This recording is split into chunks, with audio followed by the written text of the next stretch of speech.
अजित पवार यांच्या विमान अपघाताबाबत शंका व्यक्त केली जाते, याबाबत ममता बॅनर्जी देखील शंका उपस्थित नाही. असं आहे की ब्लॅक बॉक्स मिळाला की बऱ्याचशा गोष्टी स्पष्ट होतील.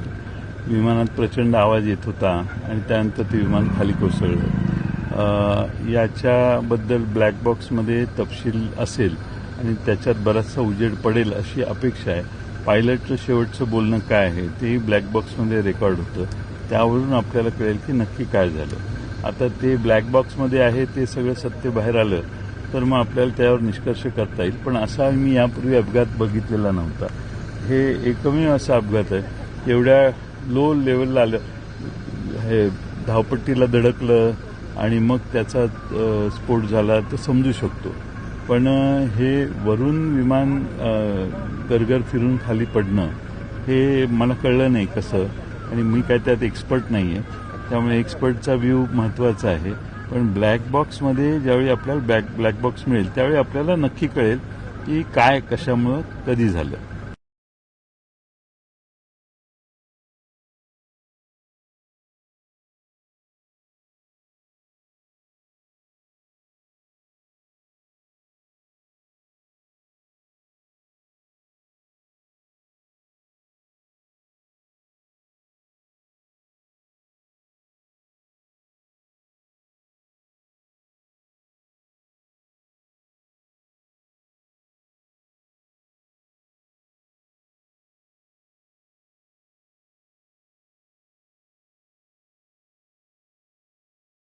काल तुम्ही तो शीतलबागचा पादचारी पूल 70 लाखाचा 7 कोटी रुपयाला, 12 कोटीचा सॉफ्टवेअर 120 कोटी, म्हणजे 30 कोटी प्रदूषण कमी करण्याच्या करता कुठं खर्च केले, काय केले. प्रदूषण तर वाढत चाललंय. एकही झाड न मोजता 7 कोटी रुपये तुम्ही दे. सगळं तुम्ही धडाधड आरोप करताय. पण ही मंडळी एक चकार शब्दाने त्याचं चकार शब्दाने बोलू शकत नाही, कारण त्यांनी केलेलं आहे. पाणी मुरलेलं आहे. जिथं पाणी मुरतं तिथं कुठल्या तोंडाने ते सांगणार.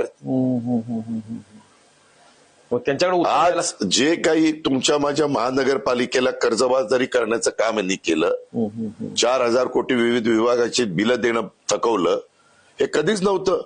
तुम्ही याला आता मी सांगतो, आपली जी लोकसंख्या आहे, इथलं मतदार 3 विधानसभा मतदारसंघात विखुरलं गेलंय. इथलं बजेट गेल्या वर्षीचं, आता वर्ष संपणार, 9600 कोटीचं. बरोबर. पुण्याचं बजेट आहे 8 विधानसभा मतदारसंघात, आपल्या 2.5 पट, 2.5 पटाला थोडं जास्त बजेट आहे.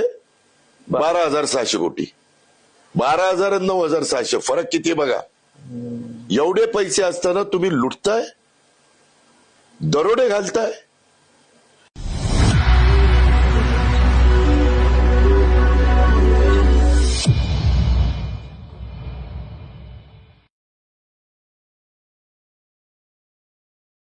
अजित पवार यांच्या विमान अपघाताबाबत शंका व्यक्त केली जाते, याबाबत ममता बॅनर्जी देखील शंका उपस्थित नाही. असं आहे की ब्लॅक बॉक्स मिळाला की बऱ्याचशा गोष्टी स्पष्ट होतील.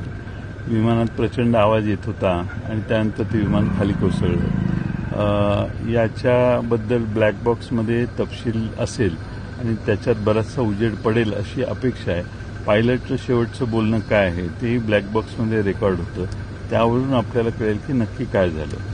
आता ते ब्लॅक बॉक्समध्ये आहे ते सगळं सत्य बाहेर आलं तर मग आपल्याला त्यावर निष्कर्ष करता येईल. पण असा मी यापूर्वी अपघात बघितलेला नव्हता. हे एकमेव असा अपघात आहे. एवढ्या लो लेवलला आलं, हे धावपट्टीला धडकलं आणि मग त्याचा स्फोट झाला तर समजू शकतो.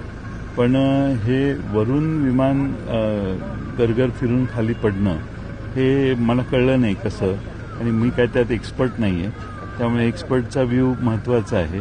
पण ब्लॅक बॉक्समध्ये ज्यावेळी आपल्याला ब्लॅक बॉक्स मिळेल त्यावेळी आपल्याला नक्की कळेल की काय कशामुळं कधी झालं.